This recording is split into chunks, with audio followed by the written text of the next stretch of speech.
ریاست قائم کرنے کا فائدہ کیا ہوگا؟ جسے آپ کہتے ہیں بھائی تم نے آم کھانے کے پیڑ گننے ہیں. اگر تم اسرائیلی ریاست بڑی بناؤ گے تو عرب ریزنٹ کریں گے، عربوں میں رد عمل ہوگا، پوری دنیا کا مسلمان بھی چیخے گا، عرب بھی بغاوت کریں گے، وہ بھی تمہیں ماریں گے، تم انہیں مارو گے تو تمہیں بھی تو ماریں گے نا. انتفاضہ ہوا یا کچھ ہوا یا پی ایل او نے کیا تو یہ اسرائیلی بھی مرے کہ نہیں مرے؟ یہاں فلسطینی مرے وہاں وہ بھی مرے، تو کیا فائدہ مرنے سے؟ جو گڑ دے کے مارا جا سکتا اسے خام خواہ زہر دینا. ایک اکنامک بلاک بناؤ، تیل ہے، اور یہ عرب ان پڑھ بدو یہ سارے کے سارے ہمارے مزدور ہوں گے، لیبر ہے چیپ. پھر یہ کہ سرمایہ ہے ان کے پاس، ہمارے پاس نو ہاؤ ہے، ٹیکنالوجی ہے، مینجمنٹ ہے. مینجمنٹ سائنس تو اس وقت دنیا کی سب سے اونچی چوٹی پر پہنچ گئی. ایم بی اے کرنا تو گویا کہ اس وقت ہمارے نوجوانوں کی یوں سمجھیے کہ ایک وہ بڑا خواب ہوتا ہے. ایم بی اے امریکہ سے کرا ہے تو بس سمجھیے کہ وہ تو عرش کے اوپر پہنچ گئے. تو وہ سارا معاملہ ہمارے پاس ہے، تو ہم ملائی کھائیں گے، ان کو لسی دیتے رہیں. آخر گھوڑے کو تانگے میں جوتنے کے لیے کچھ نہ کچھ تو رات کو اس کو دینا ہوگا نا، تبھی تو اگلے روز اسے تانگے میں جوتیں گے. لیکن جو کٹر یہودی ہے وہ کہتا ہے nothing doing, we have to establish our greater Israel. یہ کانفلکٹ ہے جو اس وقت یہودیوں کے مابین. فنڈامنٹلسٹ یہودی جس کی ایک شکل اپنے ذہن میں رکھی ہے وہ گولڈسٹین، جس نے مسجد خلیل میں داخل ہو کر جو ہے وہ کتنے مسلمانوں کو صبح کے وقت جو ہے فجر کی نماز کے وقت ہلاک کیا، شہید کیا. داڑھی اس کی آپ کے ذہن میں ہے. نہایت خوبصورت افغان مجاہد معلوم ہوتا ہے. یہ ہے یہودی فنڈامنٹلسٹ. اور یہ لوگ جو ہیں یہ کہتے ہیں نتھنگ ڈوئنگ. یہ ٹسل ان میں ابھی ہونی ہے، جلدی. یہ تصادم ان کے اپنے اندر ہوگا. میں جب گیا تھا جنوری فروری میں اس سال امریکہ، تو ایک بہت بڑا ڈیمونسٹریشن ان کٹر یہودیوں کا نیو یارک میں ہوا تھا اسرائیل کے خلاف، کہ وہاں کہیں کوئی نئی سیٹلمنٹ تھی، کوئی سڑک نکالی جانی تھی، وہاں ایک پرانا قبرستان تھا یہودیوں کا، اس کو وہ منہدم کر رہے تھے. تو اس کے خلاف بڑا زبردست وہ جو وہاں کے مذہبی یہودی ہیں، لمبی لمبی داڑھیوں والے اور لمبی لمبی زلفوں والے، ان کا بہت بڑا جلوس نکلا تھا اور بہت بڑا ڈیمانسٹریشن تھا اسرائیل کے خلاف. تو یہ کانفلکٹ ہے، لیکن ایک چیز ان کے مابین متفق علیہ ہے، مسجد اقصی کو گرانا اور تھرڈ ٹیمپل اپنا بلڈ کرنا. یہ وہ کام ہے کہ جو اب مہینوں شاید یا ہفتوں کے اندر ہی ہو جائے، اس میں اب دیر نہیں. اسی لیے ساری پیس نیگوسیشن نے یروشلم کو علیحدہ رکھا، اور یروشلم کے اندر سے اب مسلمانوں کا بھی علاقہ رفتہ رفتہ ختم کیا جا رہا ہے، بلڈوز کیا جا رہا ہے. عیسائیوں کی تعداد بھی رفتہ رفتہ کم ہو رہی ہے. اور اب وہاں آپ نے سن لیا ہوگا کہ امریکن ایمبیسی جو ہے وہ شفٹ ہونے کا فیصلہ ہو چکا ہے. ریزنٹمنٹ کہیں اور ہو رہی ہے. ہمارے ہاں کوئی کسی کو ہوش ہی نہیں اس بات کی. ہمارے ہاں تو اپنی سیاست جو ہے اور اپنی سیٹیں اور اپنا وہ اس کے علاوہ کسی کو کوئی فکر ہی نہیں ہے کیا ہو رہا ہے. ہندوستان میں ڈیمونسٹریشن ہو رہے ہیں، پیپسی کولا گو بیک. ہم کہتے ہیں کم کم، ملٹی نیشنلز کم، آؤ ہمارے ہاں، ہم تو بھوکے پڑے ہوئے، ڈالر آئے یہاں پر اور ہمارے لیے کو بندوبست کرے. ان میں یہ شعور ہے کہ تو آئے تو ڈالر، جب تو آئے گا تو کیا کیا فساد لے کر آئے گا. ہندوؤں میں یہ موجود ہے احساس، ہمارے اندر نہیں. آج تک کبھی کوئی ڈیمونسٹریشن نہیں ہوا اس ملک کے اندر. یہ ملٹی نیشنلز جو آ رہی ہیں، یہ کتنی بڑی قیامت ہمارے لیے اور کتنی بڑی خباثت ہے کہ جو آ رہی ہے اس ملک کے. ہم سمجھتے ہیں وہ ڈالر لے آئیں گے، ہماری جو ہے اکنامک حالت اچھی ہو جائے. بہرحال یہ ہے اصل میں کہ جو اس ملحمۃ العظمیٰ کا اور کتاب الملاحم کے اندر جو خبریں ہیں، جب یہ مسجد گرائی جائے گی. میں نے کل ہی پرسوں ہی پڑھا ایک کتاب کے اندر، 1970 میں کتاب چھپی ہے ایک عیسائی پادری کی لکھی ہوئی امریکہ میں. اس نے بن گوریون کا حوالہ دیا ہے جو غالباً پہلا وزیر اعظم تھا اسرائیل کا. اس نے کہا، اس سے پوچھا گیا کہ آپ یہ ٹیمپل بلڈ کریں گے؟ بالکل کریں گے، قطعاً ضرور کریں گے. پوچھنے والے نے پوچھا پھر مسجد اقصیٰ کا کیا ہوگا، ڈوم آف دی راک کا کیا ہوگا؟ Any earthquake can come at any time. کسی وقت کوئی زلزلہ آ سکتا ہے، گر جائے گی. کسی وقت کوئی جنونی اندر جائے گا، کوئی بہت بڑا بم جو ہے پاورفل بلاسٹ ہوگا، کہتے ہیں کوئی جنونی آ گیا تھا، جیسے وہ جنونی گولڈ ٹائم تھا، وہ آیا تھا، وہ مار گیا، ہم کیا کریں؟ جیسے مسلمان جنونی ہیں، ہمارے یہاں بھی جنونی ہے. جیسے یہودی، جیسے عیسائی جنونی ہیں، ہمارے یہاں بھی جنونی ہے.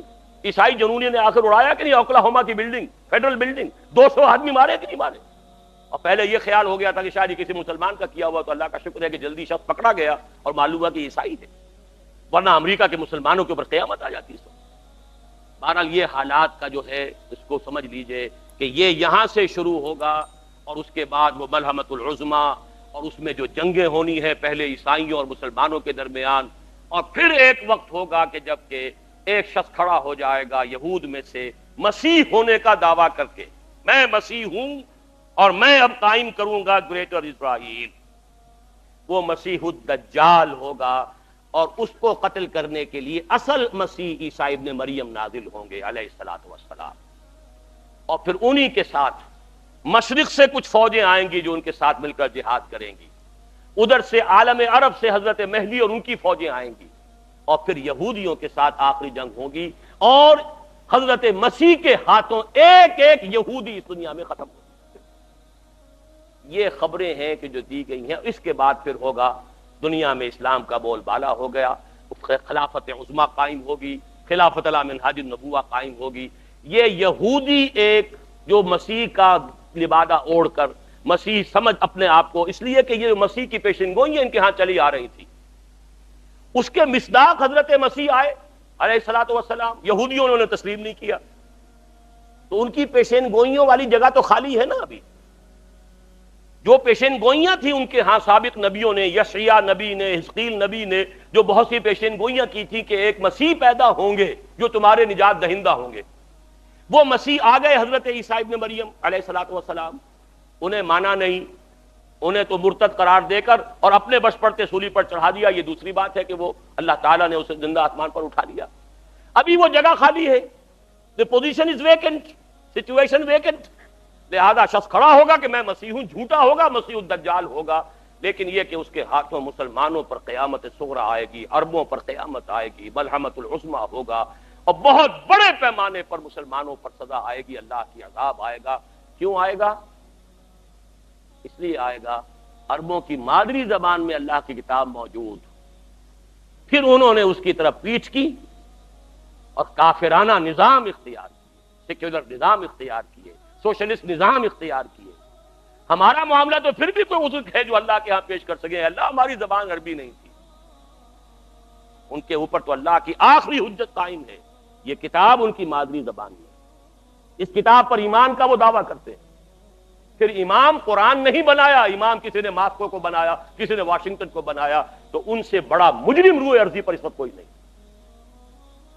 دوسرا جو مسیح جس کی شخصیت مسیح دجال کی آتی ہے، دجال اکبر، میں صرف اشارہ کروں گا، پھر کبھی انشاءاللہ اس موضوع پر تفصیل سے گفتگو ہوگی، وہ میرے نزدیک بالکل قریب قیامت کی ایک علامت ہے، جو خدائی کا دعویٰ کرے گا، وہ جھوٹا خدا ہوگا، یہ جھوٹا مسیح ہوگا، المسیح الدجال۔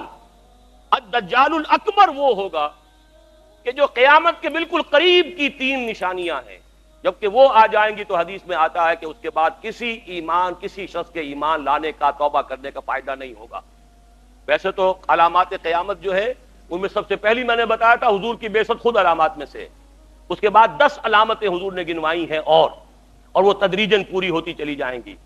آخری علامات کے لیے حدیث سن لیجئے، عن ابی ہریرہ رضی اللہ تعالی عنہ قال قال رسول اللہ صلی اللہ علیہ وسلم ثلاث اذا خرجنا لا ينفع نفسا ایمانا لم تكن آمنت من قبل او کسبت فی ایمانها خیرا، طلوع الشمس من المغرب وخروج الدجال ودابۃ الارض۔ تین نشانیاں وہ ہیں کہ جب وہ ظاہر ہو جائیں گی تو پھر کسی کا ایمان لانا مفید نہیں ہوگا جو پہلے ایمان نہیں لایا تھا، یا جس نے اس سے قبل اپنے ایمان میں کچھ اعمال صالحہ کی کمائی نہیں کی تھی، یعنی گویا کہ توبہ کا دروازہ بند ہو جائے گا۔ جیسے جب موت کے آثار شروع ہو جاتے ہیں تو توبہ کا دروازہ انسان کے لیے بند، اب جب موت کے آثار شروع ہو گئے اب توبہ کرنا فائدہ نہیں، اس سے پہلے پہلے توبہ کا دروازہ کھلا ہوا ہے، معلم یغرغر، جبکہ وہ موت کے آثار شروع ہو جاتے ہیں، گھنگرو بولنا شروع ہو جاتا ہے، معلوم ہوتا ہے کہ اب جا رہا ہے، اب توبہ بیکار۔ اسی طریقے سے پوری نوع انسانی کے لیے توبہ کا دروازہ بند ہوگا ایک وقت میں آ کر کہ اب کسی کے لیے توبہ نہیں، ایمان نہیں، اور اس کے لیے تین علامتیں بیان ہوئی ہیں، یہ بھی مسلم شریف کی روایت ہے۔ آپ نے فرمایا تین چیزیں وہ ہیں کہ جب وہ ظاہر ہو گئیں تو پھر کسی کا ایمان لانا جو اس سے پہلے ایمان نہیں لایا تھا، اور اپنے ایمان میں اس نے کچھ اعمال صالحہ کی کمائی نہیں کی تھی، اب قتل مفید نہیں ہوگا اس کے لیے ایمان لانا۔ وہ تین نشانیاں ہیں، طلوع الشمس من المغرب، سورج مغرب سے طلوع ہوگا، نظام شمسی میں کوئی اختلال ایسا ہوگا کہ جس سے سورج بجائے مغرب سے نکلے گا، وہ خروج الدجال و دابۃ الارض، ایک زمین سے کوئی چوپایا برآمد ہوگا. بعض احادیث میں آتا ہے کہ مروہ کے قریب سے وہ برآمد ہوگا جو گفتگو کرے گا انسانوں سے. یہ بالکل خرق عادت، یعنی وہ چیزیں کہ جن کا کوئی تعلق اب اسباب جو ہیں دنیا کے ان سے کوئی تعلق نہیں ہے، کوئی فزیکل لا سے تعلق نہیں ہے، وہ بالکل معجزے ہوں گے، خرق عادت ہوگا. اور خروج دجال، وہ دجال جو خدائی کا دعویٰ کرے گا، اور حدیث میں آتا ہے کہ بہت کم لوگ ہوں گے کہ جو اس کے سامنے رک سکیں گے. اکثر و بیشتر جو کمزور ایمان والے لوگ ہوں گے وہ اسے خدا تسلیم کر کے اس کی پرستش شروع کر دیں. میرے نزدیک یہ آخری چھلنی ہوگی جو لگائی جائے گی اہل ایمان کو ایک طرف کرنے کی، اور یہ قیامت کی نشانیوں میں سے آخری نشانیوں میں سے ہے.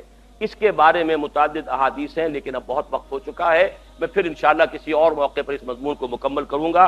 اللہ تعالیٰ مجھے، جیسا کہ حضور صلی اللہ علیہ وسلم دعا کرتے تھے، اللہم انا نعوذ بک من فتنة المسیح الدجال، اللہم انا نعوذ بک من فتنة المسیح الدجال، اللہم اعذنا منہ، اللہم اعذنا منہ. ربنا تقبل منا انك انت السميع العليم وتب علينا انك انت التواب الرحيم برحمتك يا ارحم الراحمين.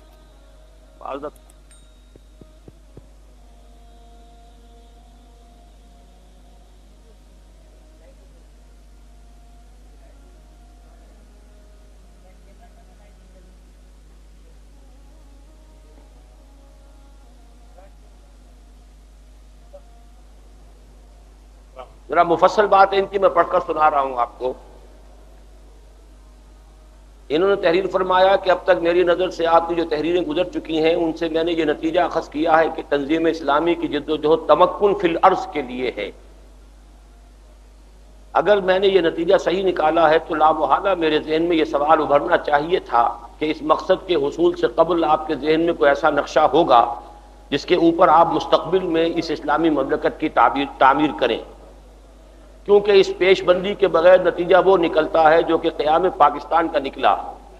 یعنی پہلے تو ملک ٹوٹا، اس کے بعد جو رہا سا ملک باقی ہے وہ یا تو ختم ہونے کے قریب ہے.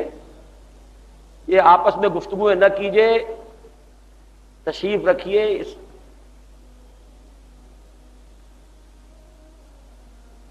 یا تو وہ بھی ختم ہونے کے قریب ہے، اگر قائم بھی رہا تو اسلامی نظام کا قیام اس میں ناممکن نہیں تو کم از کم ناممکنات کے قریب ضرور ہے. اس کے علاوہ افغانستان کے جہاد کا اگر جائزہ لیا جائے تو بھی معلوم ہوتا ہے کہ اگرچہ اس جہاد کی باغ ڈور یا تو علماء کے ہاتھ میں تھی یا کم از کم ان لوگوں کے ہاتھ میں تھی جو دین کو ہم پاکستانیوں سے بہتر سمجھتے ہیں اور اس پر عمل بھی ہم سے بہتر کر سکتے ہیں، مگر چونکہ ان کے پاس مستقبل کے اسلامی افغان ریاست کے بلو پرنٹ نہیں تھا، اس لیے وہی جہاد حصول اقتدار کی جنگ میں تبدیل ہو گیا.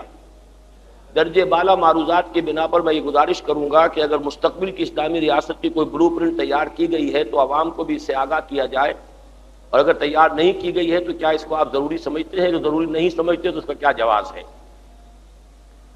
اس میں اصل میں کئی معمولی سے مغالطے ہیں، پہلے میں ان کی طرف اشارہ کر دوں. میری تحریروں سے جو نتیجہ نکالا ہے تمکن فی الارض اصولاً صحیح ہے، لیکن تمکن فی الارض کس کے لیے؟ اپنے لیے نہیں، دین کے لیے. اپنے لیے اقتدار یا حکومت کی طلب کرنا ہمارے نزدیک جائز نہیں ہے. دین کو غالب کرنے کی جد و جہد کرنا یہ ہے اصل میں. ذرا باریک سا فرق ان دونوں میں ہو جاتا ہے. ظاہر بات ہے کہ جب کبھی انقلاب برپا ہوتا ہے تو جو لوگ انقلاب برپا کرتے ہیں نظام حکومت انہی کو سنبھالنا پڑتا ہے، لیکن بڑا فرق ہے اس میں کہ آیا وہ طالب حصول اقتدار ہیں یا در حقیقت کسی نظریے اور کسی نظام کو غالب کرنا چاہتے ہیں. تو تمکن فی الارض دین کے لیے ہمیں مطلوب ہے، نمبر ایک. دوسری بات یہ ہے کہ جہاں تک ایک بلو پرنٹ کا تعلق ہے، میں یہ سمجھتا ہوں کہ اس میں قطعاً کوئی کمی نہیں ہے. پاکستان میں اسلام کا نہ آنا اس وجہ سے نہیں ہے کہ بلو پرنٹ نہیں تھا. پہلا قدم صحیح اٹھا، قرارداد مقاصد پاس ہوئی، پھر تمام فرقوں کے علماء نے 22 اصول متفق علیہ دے دیے دستور کے. یہ معجزہ تھا جو ہوا ہے سن 50 میں. 49 میں قرارداد مقاصد کا پاس ہونا بھی معجزہ. 20ویں صدی عیسوی کے وسط میں 10 کروڑ لوگوں کی نمائندہ اسمبلی نے اعلان کیا کہ اللہ حاکم ہے، ہم حاکم نہیں. sovereignty belongs to him, not to us. ہمارے پاس جو اختیارات ہیں they are a sacred trust. which will be used within the limits prescribed by the real sovereign. اس سے بڑی بات کوئی ہو سکتی ہے؟ اگلے سال دوسرا معجزہ ہو گیا، شیعہ سنی اہل حدیث دیوبندی بریلوی جماعت اسلامی 6 کے 6 کی ٹوٹل لیڈرشپ ٹاپ کی، اس نے 22 اصول دستور کے ذریعے کے دستور بنا دو۔ نیت نہیں تھی اصل میں، جو ہمارا برصدر اقتدار طبقہ تھا اس کی نیت نہیں تھی، یہ انگریز کے تربیت دادا تھے، انہی کی ذہنیتیں تھیں، ان کی انہی کی سوچ تھی، انہی کی تہذیب میں غرق تھے، انہی کی سی شکل و صورتیں تھیں، انہی کے سے شب و روز تھے، لہذا نیت نہیں تھی۔ ورنہ یہ نہیں کہ بلو پرنٹ نہیں، اسلامی ریاست کے اوپر اس کے دستور پر ضخیم کتابیں موجود ہیں۔ میں خود ابھی 2 گھنٹے کی تقریر کر کے آیا ہوں لاہور میں، اسلامی ریاست کیا ہے آج کے زمانے میں، خلافت علی منہاج النبوہ کا سیاسی نظام کیا ہوگا، وہ میں کرنل صاحب سے عرض کروں گا کہ ضرور میری وہ تقریر جو ہے 2 گھنٹے کی سن لیں اس پر۔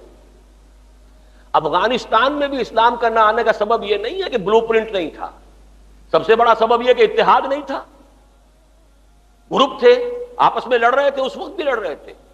اصل شے تو یہ ہے کہ خاص طور پر جب قتال کا مرحلہ آتا ہے، ایک امیر سے بیعت اگر نہیں ہوگی تو کبھی خیر برآمد نہیں ہوگا، شر برآمد ہوگا۔ اگر کشمیر میں بھی کامیابی ہو گئی، اب وہ اس سے بھی وہی شر برآمد ہوگا، وہی مختلف گروپ ہے آپس میں لڑیں گے۔ اگر بھارت وہاں سے چلا بھی جاتا ہے تو یہ سب آپس میں لڑیں، جس طریقے سے کہ روس کو گئے ہوئے 6 سال ہو گئے، اب جو لڑ رہے ہیں تو کس سے لڑ رہے ہیں؟ آپس میں لڑ رہے ہیں، جنگ اقتدار۔ یہ نہیں ہے کہ خاکہ نہیں ہے، اصل میں تو فساد نفسوں کا ہے، اپنے لیے اقتدار، اپنی لیڈرشپ، اپنی چودراہٹ، اپنی قیادت، یہ ہے کہ جو آڑے آ رہی ہے پاکستان میں بھی، اور یہی آڑے آئی ہے افغانستان میں۔ بہرحال یہ ہے میری گزارش اس ضمن میں۔ باقی اسلامی دستور پر تو میں سمجھتا ہوں، اور جہاں تک اس کا خاکے کا تعلق ہے، اتنا کام ہو چکا ہے کہ اب مزید کی ضرورت ہی نہیں۔ سیدھی سی بات یہ ہے، میں آپ سے عرض کر دوں، ایک مرحلہ ہم طے کر چکے ہیں، ایک اور طے ہو جائے، وہ جس کی کہ خوشخبری دی تھی کبھی نواز شریف نے کہ ہم یہ نفاذ شریعت ایکٹ تو ابھی نافذ کر رہے ہیں، اگرچہ اس دودھ میں بھی مینگنیاں موجود تھیں کہ سود جاری رہے گا، وہ دودھ بھی خالص نہیں تھا، بکری نے دودھ دیا، مینگنیاں بھی ڈال دی اس میں، خود وہ ایکٹ جو ہے وہ خالص نہیں تھا، لیکن توقع یہ تھی، کہا تھا کہ اس کے بعد دستور کی امینڈمنٹ آ جائے گی جس میں کہ کتاب و سنت کی ٹوٹل بالادستی آ جائے گی، وہ نہیں آئی آج تک۔ کڑوی گولی یہ ہے، ہماری دستوریہ یہ پاس کرے، اسمبلی پاس کرے کہ یہاں پہ تمام معاملات کے اوپر شریعت جو ہے وہ غالب رہے گی، یہ طے کر دیجئے اور سپریم کورٹ کو اختیار دے دیجئے، دی بال ول سٹارٹ رولنگ، خود بخود معاملہ چلنا شروع ہو جائے گا۔ ایک دن میں نہیں ہوگا، رفتہ رفتہ ہوگا، معاملات طے ہوتے چلے جائیں گے انشاءاللہ۔ اس میں میرا یہ خیال ہے کہ بس اسی پر اکتفا میں کروں گا اس وقت۔ دوسری بات آپ نے فرمائی ہے کہ اسلامی انقلاب کے 6 سٹیجز کی بہترین تشریح کے بعد جب ان مراحل کا انطباق موجودہ حالات پر کیا گیا ہے تو آخری سٹیج یعنی آرم کنفلکٹ کے بارے میں کچھ بات پورا مکمل نہیں کر سکے آپ۔ کیا یہ بہتر نہ ہوگا کہ حصول مقصد کے لیے 3 pronged اٹیک کیا جائے، یعنی مظاہرے، ووٹ اور آرمڈ کانفلکٹ، اور جو بھی کامیاب ہو جائے اسے ایکسپلائٹ کیا جائے؟ اصل میں یہ ہے کہ میرا جو موقف ہے وہ سمجھ لیجئے، 6 مراحل میں سے 5 مراحل میں تو کرنل صاحب نے کہا ہے کہ مجھے پورا اتفاق ہے، بلکہ حضور کی سیرت کا جو تجزیہ میں نے کیا اس میں 6 سے بھی اتفاق ہے، اس میں تو کوئی اختلاف ہے ہی نہیں۔ 6 مرحلے کو آج کے حالات میں ہم کیسے منطبق کریں گے، یہ ہے اصل مسئلہ۔ اس میں میری رائے یہ ہے، نمبر 1، شاید وہ بات واضح نہیں ہو سکی، کہ قتال جو ہے وہ بھی جائز ہے، حرام نہیں ہے۔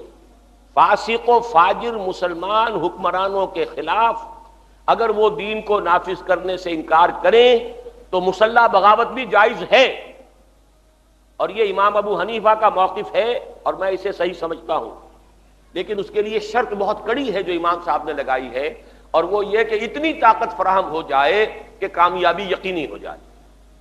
یہ شرط ہے، یہ اگر پوری ہو جائے تو قتال کی بھی اجازت ہے۔ لیکن بحالات موجودہ جو فرق واقع ہوا ہے وہ میں نے گنوایا ہے اپنی کتاب میں۔ نمبر 1، حضور کے زمانے میں ایک طرف مسلمان تھے، دوسری طرف کافر تھے۔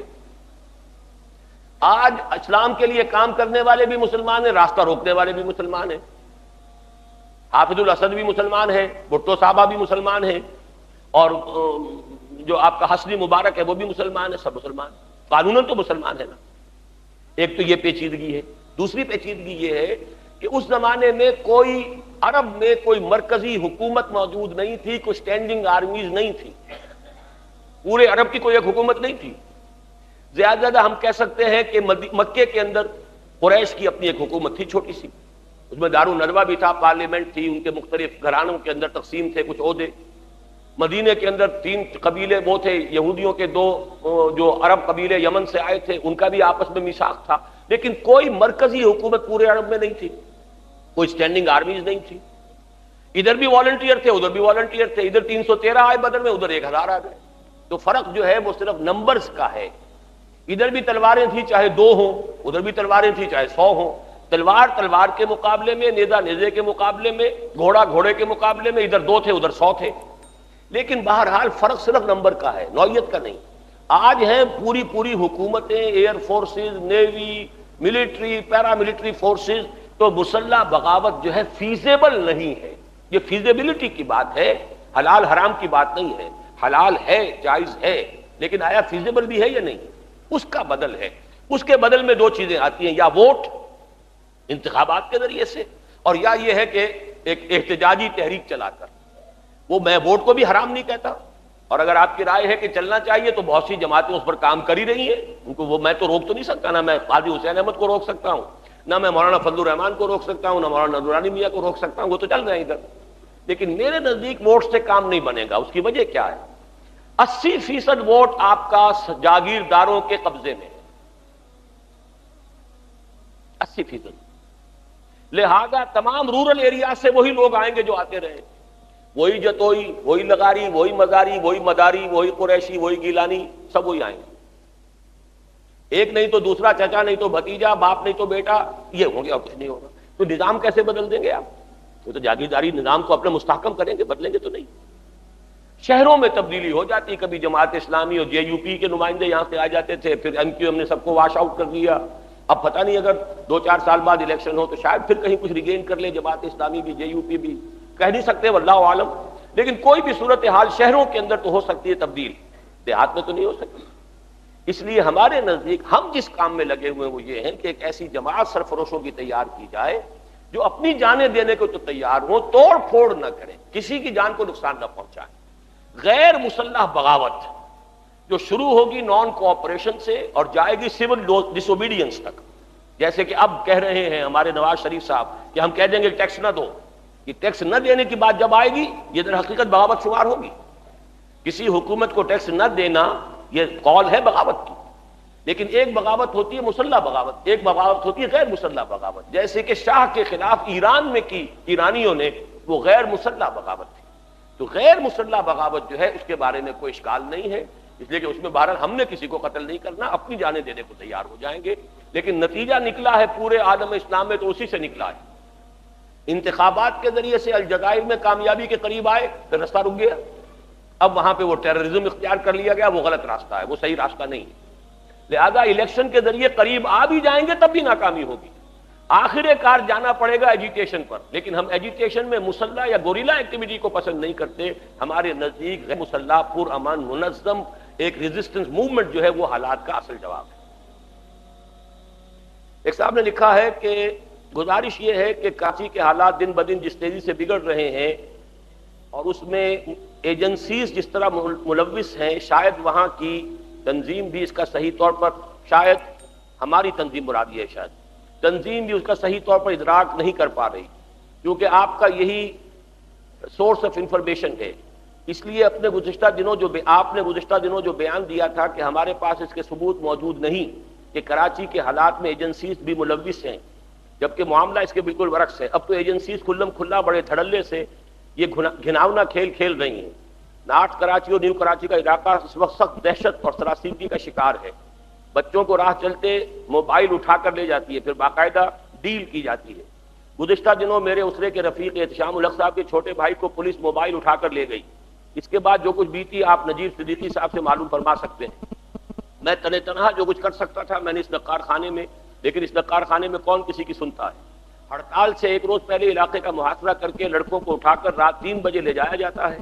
میرا اور نجیب صدیقی صاحب آپ سے ملاقات کرنا چاہتے تھے، لیکن آپ کی مصروفیت کے باعث ایسا نہ ہو سکا۔ یہ جب بھی ہمارا جو اجتماع ہوا تھا سالانہ لاہور میں، میری ذاتی رائے ہے کہ دوسری جماعتوں کی طرح تنظیم بھی کراچی میں لیگل ایڈ کمیٹی قائم کر دے۔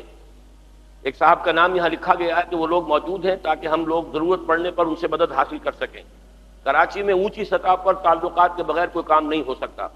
دوسرے کہ یہ کہ اس معاملے میں مزید تحقیق فرمائیں اور ایجنسیز کے ملوث نہ ہونے کا جو بیان دیا تھا اس پر نظر ثانی فرما کر وضاحت فرمائیں، کیونکہ آپ کے اس بیان سے کراچی میں آپ کے خلاف ایک رد عمل پایا جاتا ہے۔ میرا یہ خیال ہے کہ میری اس بات کو ہمارے قریبی ساتھیوں نے بھی شاید صحیح نہیں سمجھا یا صحیح یاد نہیں رکھا۔ میں نے صرف ایک واقعے کے بارے میں نفی کی تھی، لیاقت آباد میں جو کسی ایک دفتر کے اوپر جو حملہ ہوا تھا اور وہاں پہ کئی سرکاری افسروں کو جو قتل کیا گیا تھا جس طریقے سے، اس واقعے کے بارے میں میں نے کہا تھا کہ میں یہ تسلیم نہیں کر سکتا کہ یہ کوئی ہماری سرکاری ایجنسیز وہ کوئی بھی ہو وہ اس میں ملوث ہو سکتی، میں یہ ماننے کو تیار نہیں، نہ اس وقت تیار تھا نہ اب تیار ہوں۔ لیکن یہ کہ یہ میں نے کبھی نہیں کہا کہ ایجنسی سرے سے ملوث نہیں ہے، لیکن یہ کہ اس وقت جو صورتحال ہو رہی ہے جو انہوں نے بیان کی ہے وہ تو اندھے کو بھی نظر آتی ہے۔ اصل میں یہ معاملہ جو ہے بالکل نیچرل ہے، جب کبھی سول معاملات میں آ کر فوج یا پیراملٹری کے جو بھی لوگ ہیں دخل دیں گے تو یہی کچھ ہوگا، ہر جگہ ہوتا ہے۔ ظاہر بات ہے ماتھے پہ لکھا ہوا نہیں ہے کہ کون دہشت گرد ہے اور کون یہاں پر MQM کا ہے، کون حقیقی کا ہے، کون نقلی کا ہے، کون اصلی کا ہے۔ اب وہ تو جب گرفتار کرنے آئیں گے تو علاقے کا محاصرہ کریں گے، گھر گھر چھاپا ماریں گے، گھر گھر سے نکالیں گے، انہی میں سے چھانٹی کرنی ہے۔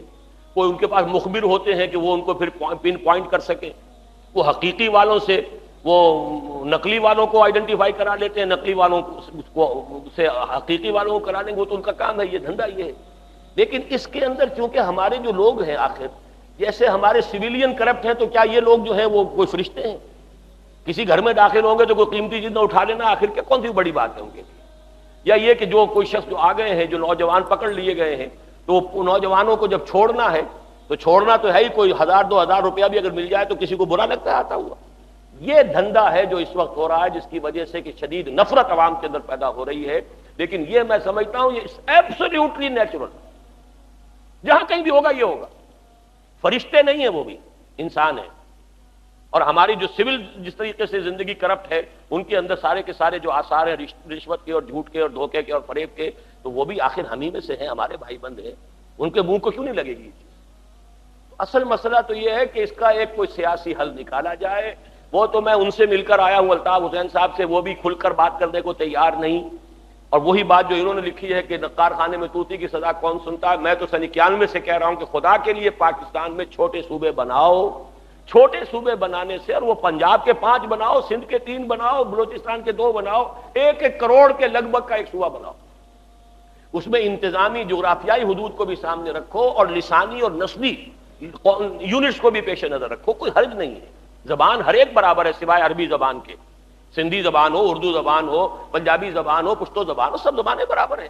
ہمارے لیے مقدس زبان اگر ہے صرف عربی ہے، وہ عربی جو ہے اس کو ہم نے اس کو جو بنایا نہیں، اپنی قومی زبان اگر بنا لیا ہوتا سرکاری زبان تو ہمارے بہت سے مسئلے حل ہو گئے ہوتے۔ بہرحال اصل مسئلہ یہ ہے کہ ہم تو اس اصل حل کی طرف لوگوں کو دعوت دیتے رہیں گے۔ اسی کے لیے صدر صاحب سے بھی جا کے ملا تھا، اسی لیے اپوزیشن لیڈر جو ہے نواز شریف صاحب سے بھی جا کر ملا ہوں، لیکن یہ کہ کوئی بھی سننے کے لیے تیار نہیں ہے۔ معلوم ہوتا ہے کہ شامت اعمال ہماری ہے جو ہمارے اوپر اب مسلط ہو گئی۔ اب اس کے لیے دعا ہے، توبہ ہے، رجوع ہے اللہ کی طرف، وہ انفرادی سطح پر بھی توبہ ہو، اجتماعی سطح پر کوشش کی جائے کہ یہ قوم جو اپنا رخ بدل گئی، قیام پاکستان سے اصل مقصود جو تھا اس کے بجائے کسی اور طرف کو مڑ گئی، دجالی فتنے کے زیر اثر آ گئی، اور اب مسیح الدجال کے چکر میں ہے۔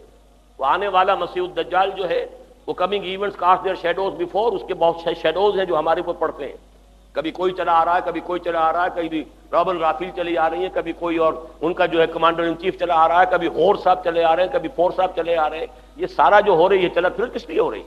اس پورے علاقے کو وہ بنانا چاہتے ہیں اصل میں، ایک تو یہ کہ نیوٹرلائز کرنا ہے کہ یہاں فنڈامنٹلسٹ ہیں، چاہے حکومت میں نہیں ہے، ہماری مذہبی جماعتوں کے آپس کے تفرقے کی وجہ سے اور غلط حکمت عملی کی وجہ سے حکومت پر فنڈامنٹلسٹ کا کوئی اثر نہیں، ڈھیلے کا اثر نہیں۔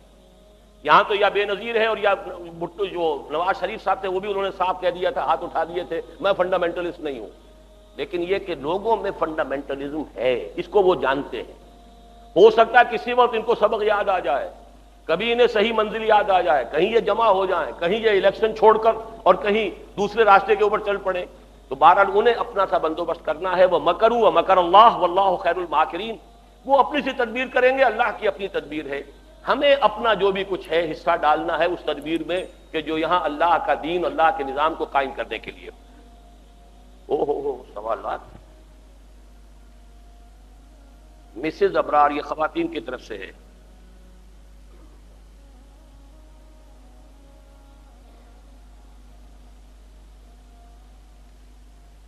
قرآن پاک میں حرام مہینوں کا جو ذکر موجود ہے، کیا اس کی اب بھی کوئی افادیت ہے یا نہیں، یا یہ تخصیص اسی دور کے لیے تھی؟ یہ فقہی سوالات ہیں، اس سے میں نے عرض کیا ہے کہ میری معذرت ہے۔ آپ نے اسی درس میں یہ حدیث سنائی جس کا ایک حصہ یہ ہے کہ نبی کی امت میں ایک جماعت ہمیشہ حق پر رہے گی، لیکن ہوتا یہ کہ انسان جس جماعت میں ہوتا ہے اسی کو حق پر سمجھتا ہے۔ صحیح حق کو تلاش کرنے کے سلسلے میں آپ کیا رہنمائی کریں گے؟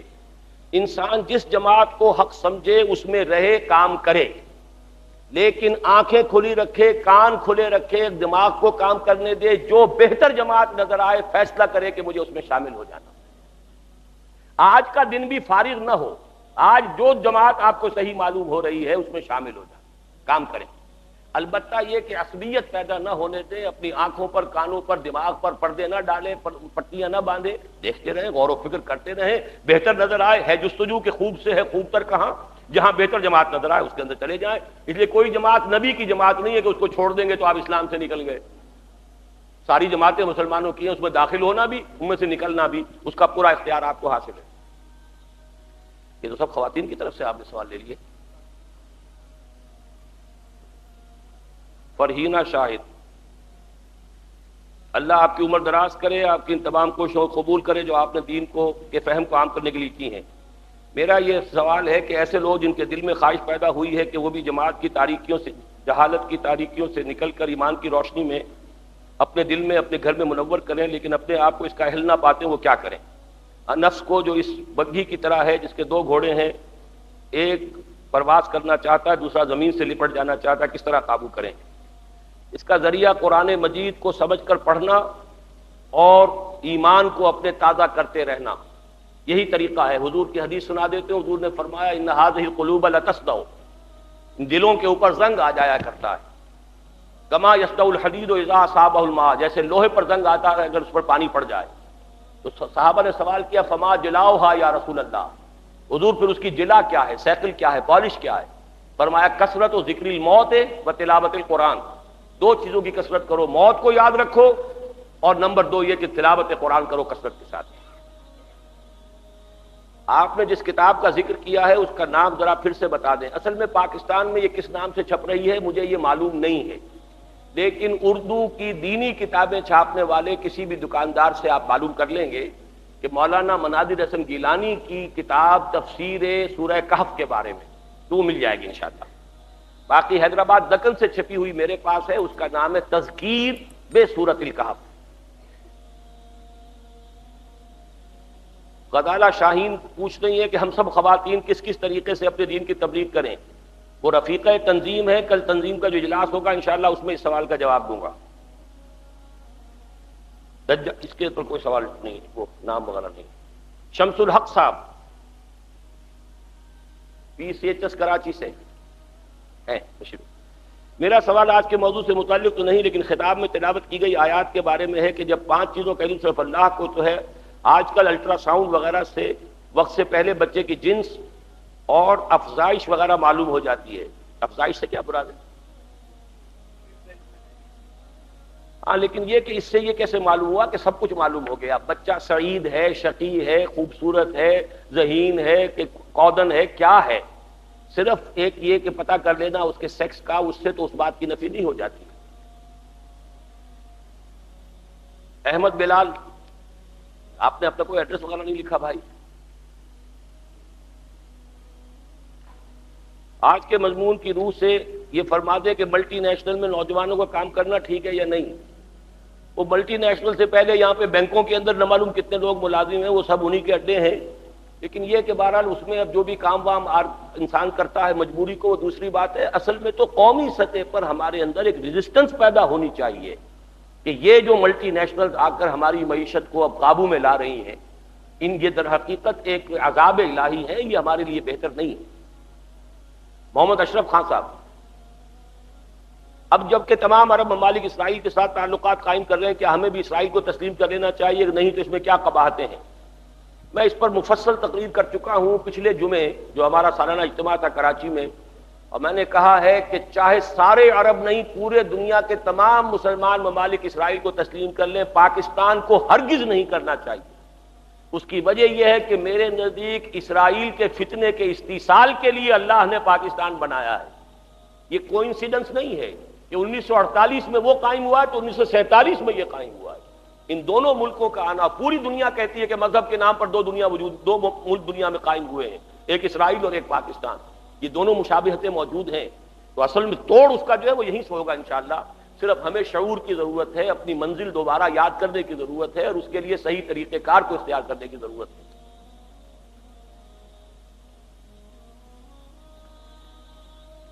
معراج احمد صاحب، انہوں نے تفسیر عثمانی کا حوالہ دیا سورہ حجرات کی آیات نمبر 9 اور 10 کی، جو حضرت علامہ شبیر احمد عثمانی صاحب نے لکھی ہے۔ اس کی روح سے فرما رہے ہیں کہ کیا ہماری دینی جماعتوں کے لیے ابھی وہ وقت نہیں آیا ہے کہ وہ سب مل کر اس آیت کی روشنی میں کراچی مسئلے کو حل کرنے کی کوشش کریں؟ کیا اس کے لیے اس وقت ایک مؤثر ترین پریشر گروپ کی ضرورت نہیں؟ اگر ہے تو اس سلسلے میں جو اب تک کوششیں کی گئی ان کے متعلق آگاہ فرمائیں۔ مسئلہ اصل میں یہ ہے کہ کراچی میں فریق کون ہے یہی پتہ نہیں۔ جو دہشت گردی ہو رہی ہے اسے ایم کیو ایم تو اون نہیں کر رہی، تو بات کس سے کریں گے آپ؟ باقی جہاں تک یہ ہے کہ یہاں پر بہرحال یہاں کے کچھ لوگوں کے ایک مسلمہ قائد کی حیثیت اس کو حاصل ہے، الطاف حسین کو، تو میں تو اسی لیے اس کے پاس بھی ملنے کے لیے گیا، اس کو میں نے بات سمجھائی۔ خدا کے لیے کلیئر بات کرو۔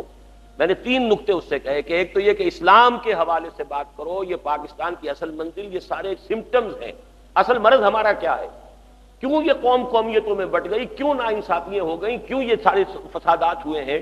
یہ تو وہ نفاق باہمی ہے جو ہم پر سزا کے طور پر اللہ نے مسلط کی ہے کہ ہم نے اللہ سے وعدہ کیا تھا پاکستان کا مطلب کیا، لا الہ الا اللہ، ہم اس وعدے سے پھر گئے۔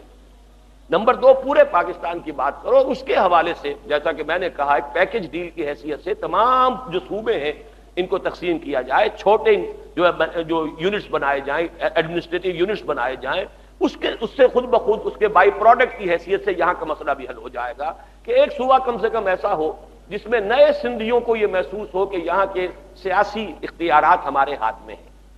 جب تک یہ نہیں ہوگا مسئلہ حل نہیں ہوگا۔ تو اب کوشش تو اپنی سی کر رہے ہیں۔ معراج احمد صاحب، اچھا نام دوسرے پر لکھا ہے اور سوال یہ ہے، یہ دیجیے آپ۔ ڈاکٹر بدر کامل موجود ہیں، تبلیغ دین کے بارے میں اظہار فرمائیں کہ آج کے دور میں اس کی کتنی ضرورت ہے، کس طرح کی جائے۔ میں حیران ہوں ڈاکٹر صاحب آپ کیسا سوال کر رہے ہیں۔ تبلیغ دین کی ضرورت نہیں، ہمارا فرض ہے امتی ہونے کی حیثیت سے، بلغوا انی ولو آیۃ۔ یہ صرف علماء کا کام نہیں ہے، مولویوں کا کام نہیں ہے، ہر امتی کا فرض ہے۔ لیکن اس فرض کو ادا کرنے کے لیے ضروری ہے پہلے دین کا علم خود حاصل کریں۔ اب مجھے نہیں معلوم آپ کون سے ڈاکٹر ہیں، کون سی ڈاکٹری آپ نے کی ہے، پی ایچ ڈی کی ہے، ایم بی بی ایس کیا ہے، کیا کیا ہے، لیکن یہ بتائیے کہ عربی کتنی سیکھی، قرآن کتنا سمجھا۔ ہم نے اس کے لیے 1 ایئر کورس شروع کیے ہیں کہ جن لوگوں کی زندگیوں میں غفلت کی وجہ سے یہ کمی رہ گئی ہے وہ کوتاہی کو پورا کریں۔ اب آئیں 1 سال کے لیے بیٹھ جائیں، اپنی پریکٹس بند کریں۔ آئے ہیں لوگ امریکہ سے چل کر آئے ہیں، لوگ اپنے کاروبار بند کر کے آئے، اپنی ملازمتیں چھوڑ کر آئے۔ اس مرتبہ 6 مرد 3 خواتین امریکہ سے ہمارے 1 ایئر کورس میں لاہور آئے۔ اب یہ کام کرنے کے لیے تو یہ وقت لگانا پڑے گا۔ دین کی تبلیغ تو ضروری نہیں، فرض ہے، فرض عین ہے، ورنہ پوری دنیا ہمارے خلاف اللہ کی عدالت میں استغاثہ دائر کرے گی۔ اے اللہ تیرے دین کے ٹھیکیدار یہ بنے پھرتے تھے اور یہ خزانے کے سانپ بن کر بیٹھے رہے ہیں، نہ انہوں نے اس ہدایت سے خود فائدہ اٹھایا نہ ہمیں اٹھانے دیا۔ میم نون اقبال صاحب ہیں، جیسا کہ آپ کے علم میں ہے freemasonry, Illuminatis, Zionist, pawns in the game, اس طرح کی دوسری کتابوں، تو کیوں آپ ان کتابوں کا ترجمہ یا ان کی سرگرمیوں وغیرہ کی اشاعت اور تشہیر وغیرہ کا انتظام نہیں فرماتے جبکہ آپ کے پاس وسائل ہیں؟ اور کیوں روٹری کلبز اور لائن کلبز وغیرہ کی سرگرمیوں کے بارے میں آگاہ نہیں کرتے تاکہ یہود و ہنود کا اصل چہرہ سامنے آ سکے؟ دیکھیے ان کتابوں کی اشاعت اور بہت ضخیم کتابیں ہیں، نہ تو میرے پاس اتنے وسائل ہیں، آپ کو مغالطہ ہے کچھ شاید، میں اس کو اس مثبت کام میں لگا رہا ہوں، یہ جو قرآن مجید کا پھیلانا اور اصل دعوت ہے۔ باقی یہ کہ جس کا لب لباب ہے وہ میں بیان کر رہا ہوں، پہنچا رہا ہوں۔ ان کتابوں کو وہ کوئی آسمانی کتابیں تو نہیں ہیں، لب لباب ہے کہ یہ آرڈر آف دی ایلومینائٹس جو ہے 1776 میں قائم ہوا۔ میری پوری تقریر جمعے کی پچھلے جمعے کی سنیے، اس سے پچھلے جمعے کو میں نے تقریر کی ہے، اور نئی بات جو میں نے 13 تاریخ کے جمعے میں کہی ہے، تفصیل سے کہی ہے کہ اب امریکہ میں یہودیوں کے خلاف عیسائیوں میں شدید رد عمل پیدا ہو چکا ہے۔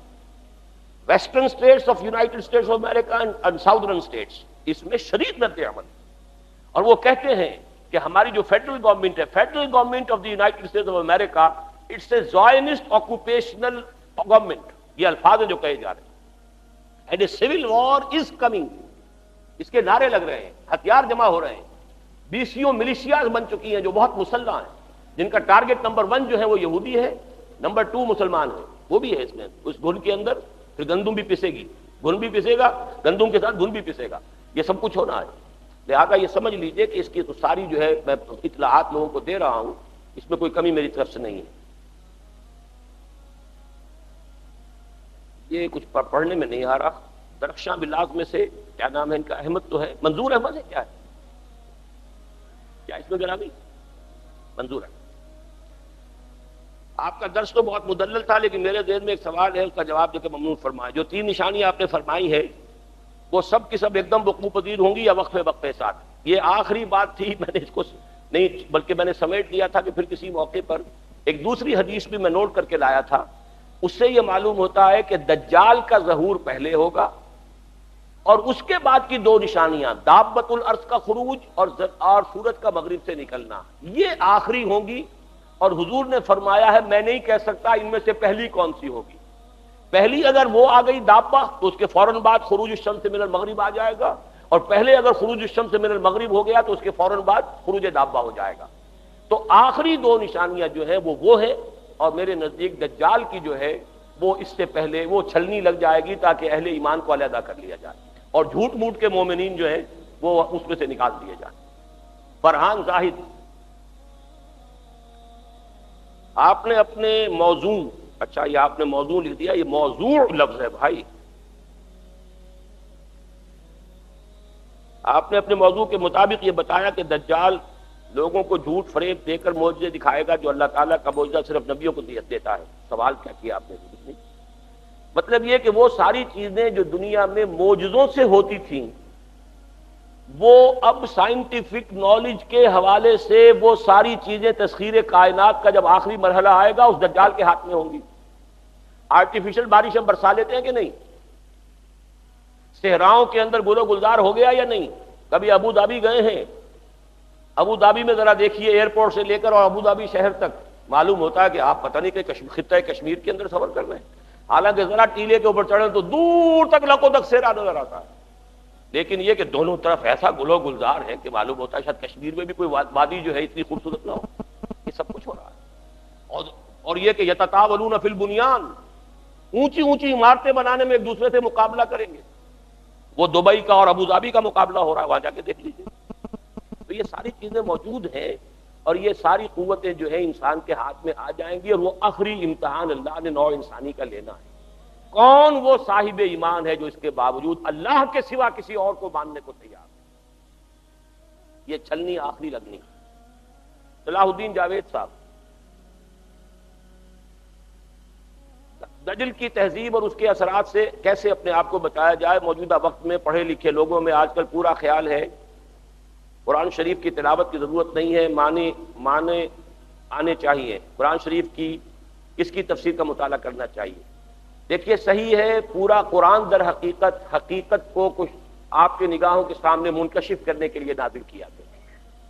اس میں خاص طور پر سورہ کہف کے بارے میں حضور نے دجالی فتنے کے بارے میں فرمایا کہ اس سے پناہ جو ہے سورہ کہف سے لی جا سکتی، لیکن ظاہر بات ہے کہ اس سورت کا سمجھنا، پڑھنا، پھر یہ کہ اس کے تقاضوں پر عمل کرنا، جب تک یہ نیت نہیں ہوگی تو یہ کوئی تعویذ نہیں ہے کہ گلے میں آپ ٹانگ لیں گے تو بس دجال سے آپ محفوظ ہو گئے۔ قرآن تو اترا اس لیے کہ آپ اسے سمجھیں، اسے پڑھیں، اس پر عمل کریں۔ باقی رہ گیا یہ کون سی تفسیر پڑھنی چاہیے، تو میں آپ کو صاف بتاتا ہوں کوئی تفسیر کافی نہیں ہے قرآن مجید کو سمجھنے کے لیے۔ ہر مفسر کا ذہن محدود ہے، ہر مفسر کا زاویہ نگاہ ایک مخصوص ہے، اس نے اپنے اس زاویہ نگاہ سے اپنے محدود ذہن میں قرآن مجید کے علم کو انڈھیلا ہے۔ قرآن کا علم لا متناہی ہے اور ہر مفسر کا ذہن محدود ہے، لہذا آپ تفسیروں سے دو چار تفسیریں جمع کر لیں تو آپ کو کچھ نہ کچھ اندازہ ہو جائے گا. ایک روایات کی بنیاد پر تفاسیر ہے، ایک عقلی بنیاد پر تفاسیر ہے، ایک صرف و نحو کی بنیاد پر تفاسیر ہے. تو تفاسیر تو مختلف ہے، کشاف ہے اور ابن کثیر ہے اور یہ تفسیر کبیر ہے.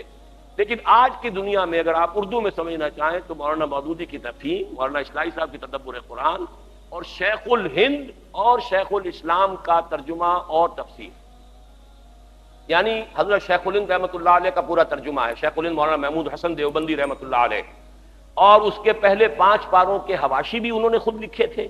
بقیہ پورے حواشی شیخ الاسلام پاکستان کے پہلے اور آخری واحد شیخ الاسلام مولانا شبیر احمد عثمانی رحمۃ اللہ علیہ نے وہ بقیہ حواشی مکمل کیے. میں اس کو سمجھتا ہوں سب سے اہم، اس لیے کہ اسلاف کے ساتھ تعلق جوڑنے کے لیے یہ تفسیر ضروری ہے. جدید دور کے تقاضوں کے مطابق سمجھنے کے لیے میں سمجھتا ہوں کہ مولانا مودودی کی تفہیم اور تدبر قرآن اصلاحی صاحب کی، ان سے استفادہ کریں. اصل جو ہے زور وہ یہ ہے میرا کہ آپ عربی سیکھیں، اپنی آنکھوں سے قرآن پڑھیں،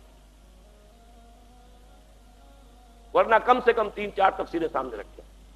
اقبال احمد خان صاحب نہیں ہے، سہیل احمد انصاری صاحب،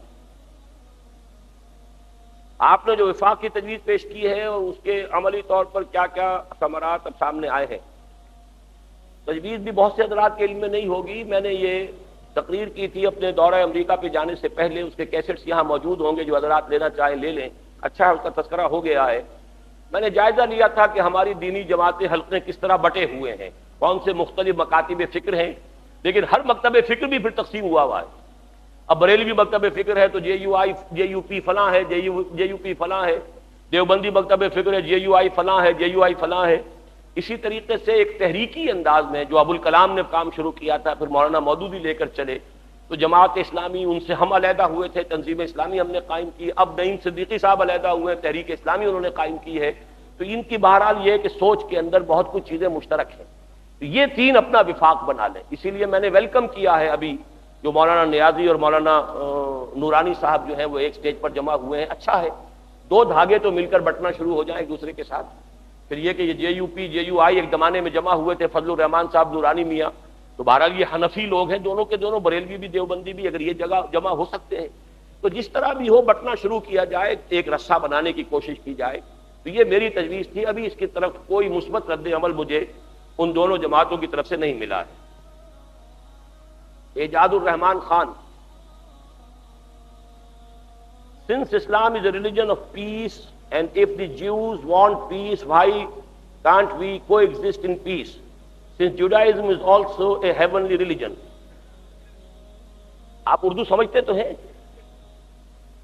جوڈائزم جو ہے ویسے تو عیسائیت، یہودیت اور اسلام تینوں ایک اعتبار سے ایک سلسلے کی کڑیاں ہیں. جیسے میں نے ابھی گنوایا نا کڑیاں. اب یہ کہ ظاہر بات ہے کہ نبی صرف وہاں تو نہیں آئے، نبی تو کہیں اور بھی آئے ہیں. سارے مذاہب دنیا میں جو ہیں وہ در حقیقت اسلام ہی کی بگڑی ہوئی شکلیں ہیں، چاہے وہ ہندو مت ہو، بدھ مت ہو، کوئی ہو. وَإِن مِّن قَرْيَةٍ إِلَّا خَلَا فِيهَا نَذِيرٌ، ہر بستی میں ہم نے خبردار کرنے والے بھیجے. وَلِكُلِّ قَوْمٍ ہاد، ہر قوم کے اندر ہم نے ہادی بھیجے. اور قرآن کہتا ہے کان الناس امۃ واحدہ، شروع میں تو تمام انسان ایک ہی امت تھے. کس کی امت تھے؟ حضرت آدم کی نسل، اور سب کے سب توحید پر تھے. بعد میں یہ سارے، اس اعتبار سے تو یہ بھی کہا جا سکتا ہے کہ سارے مذہب ہی آسمانی ہے. لیکن یہ ہے کہ جو تاریخ، جو محفوظ تاریخ ہے، اس کے اعتبار سے کہا جا سکتا ہے کہ یہودیت، نصرانیت اور مسلمان یہ ایک سلسلے کی کڑیاں ہیں.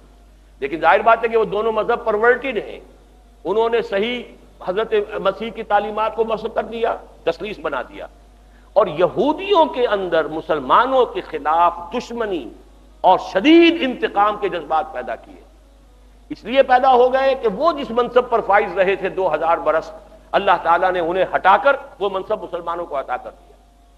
آپ کے ہاں بھی یہ ہوتا ہے، کسی جگہ پر کوئی ایک شخص فائز ہو، کسی آرگنائزیشن کے اندر ذرا اس کی ٹانگ گھسیٹ کر اسے ہٹا کر کسی اور کو کھڑا کیجئے تو کیا بیتتی ہے اس کے دل پہ.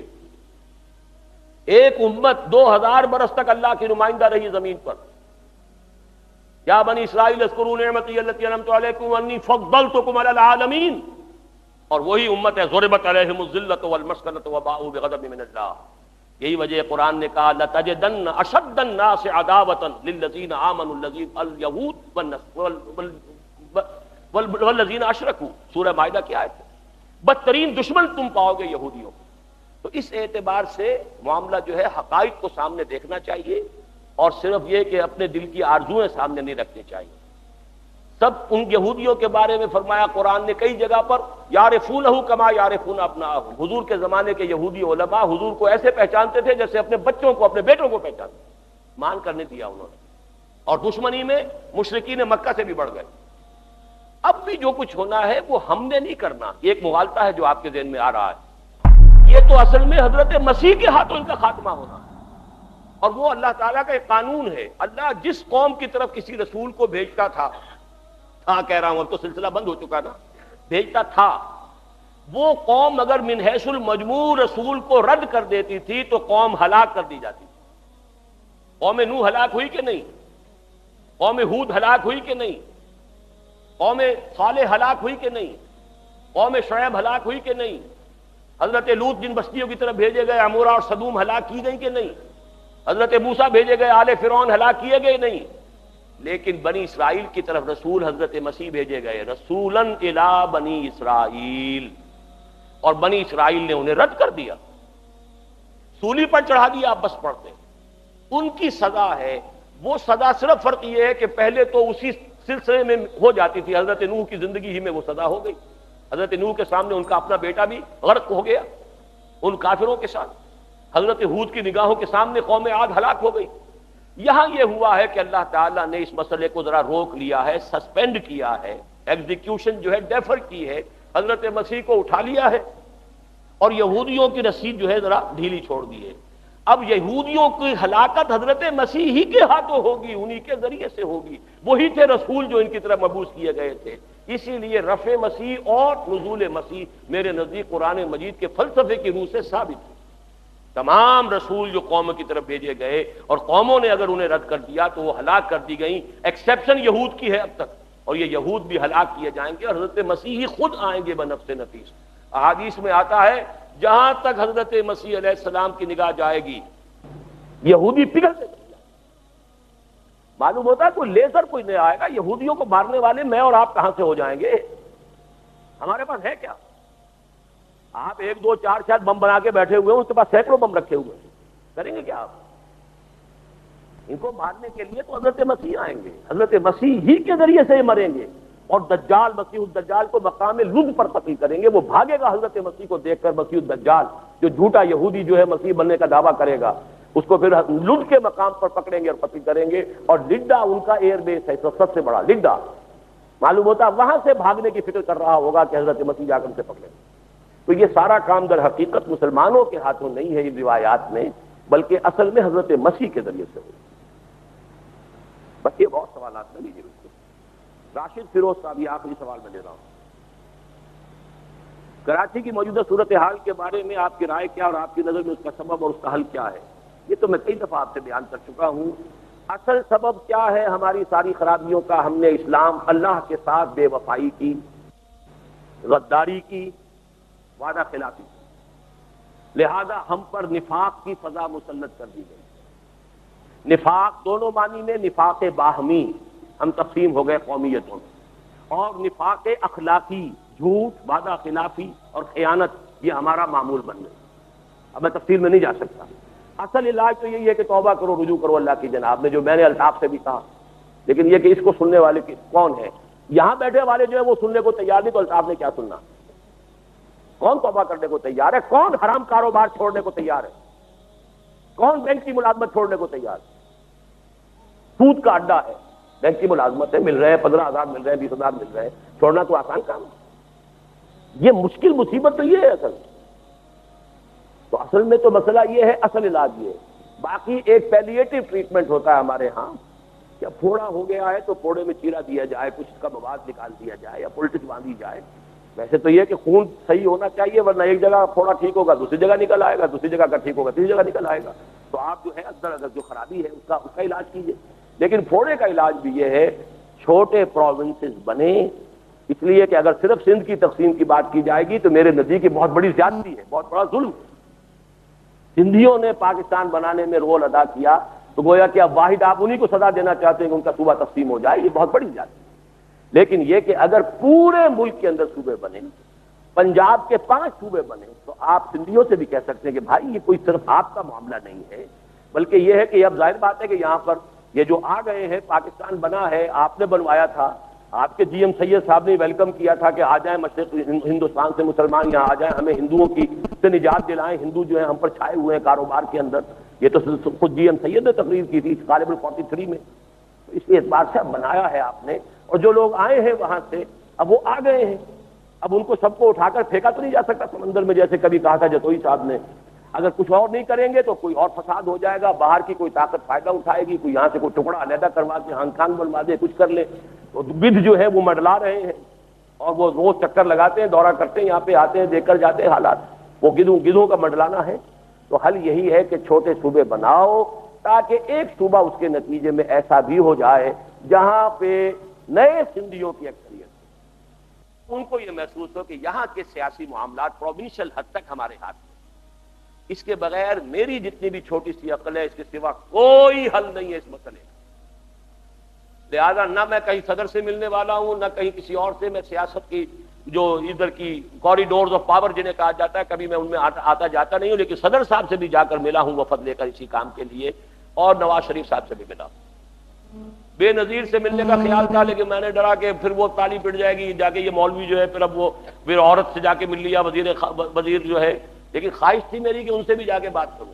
آپ کے گورنر صاحب سے میں نے درخواست کر کے لاہور سے درخواست بھیجی، میں آپ سے ملنا چاہتا ہوں کمال اصفر صاحب سے، کیونکہ ان کا جو وہاں پر ایک بیان ہوا تھا جنگ فورم میں وہ مجھے پسند آیا تھا، انہوں نے بڑی اچھی باتیں کی تھی، مدلل باتیں کی تھی، تو میں نے خواہش محسوس کی کہ میں ان سے گفتگو کروں، لیکن انہوں نے مجھے انٹرویو دینے سے انکار کر دیا۔ اب میں کیا کروں؟ اپنی سی جو ہے کل پریس کانفرنس کروں گا، پھر اس میں یہ بات کہوں گا۔ اب یہ پھر اس کے بعد بھی ولیکن قلم در کف دشمن است، وہ تو ان صحافیوں کے ہاتھ میں ہے، اس میں کیا شائع کرتے ہیں کیا نہیں کرتے ہیں، جو شائع کرتے ہیں اس میں کیا تروڑ مروڑ کر رنگ پیدا کرتے ہیں۔ ابھی لاہور میں نے پریس کانفرنس کی تھی، اس قدر غلط اس کے بارے میں کہا گیا کہ میری طرف یہ بات منسوخ کر دی گئی، جنگ نے اس کے اوپر بیداریہ بھی لکھ دیا کہ میں نے یہ کہا ہے کہ اس وقت کے جو آزاد کشمیر ہے اس کے بھی لوگوں کی اکثریت جو ہے وہ پاکستان سے علیحدہ ہو کر ایک آزاد کشمیر چاہتے ہیں۔ قطعاً میں نے یہ بات نہیں کی، میں نے کہا وہاں بھی بہت سے لوگ اب ایسے موجود ہیں، اور ایک شخص نے وہی پریس کانفرنس میں کہا کہ آپ کہتے ہیں کہ وہاں کی اکثریت، میں نے کہا نہیں، آپ میرے منہ میں اپنی بات نہ ڈالیں، میرے الفاظ نوٹ کیجئے، وہاں بھی بہت سے لوگ اب ایسے موجود ہیں جو اس رائے کے ہیں۔ اکثریت کا لفظ میں نے ہرگز استعمال نہیں کیا، لیکن یہ کہ وہ رپورٹنگ بھی ہو گئی، اس کے اوپر ایک تند و تیز قسم کا جو ہے اداریہ بھی میرے خلاف آ گیا، کریں کیا؟ ولیکن قلم در کف دشمن است۔ بہرحال ہماری بھی ایک پناہ گاہ ہے، وہ اللہ کی ذات ہے، اسی سے دعا کریں گے، اور جو کچھ بھی ہم کر رہے ہیں اسی سے اس کا اجر و ثواب ہمیں درکار ہے۔ سبحانک اللہم و بحمدک، نشہد ان لا الہ الا انت، نستغفرک و نتوب الیک۔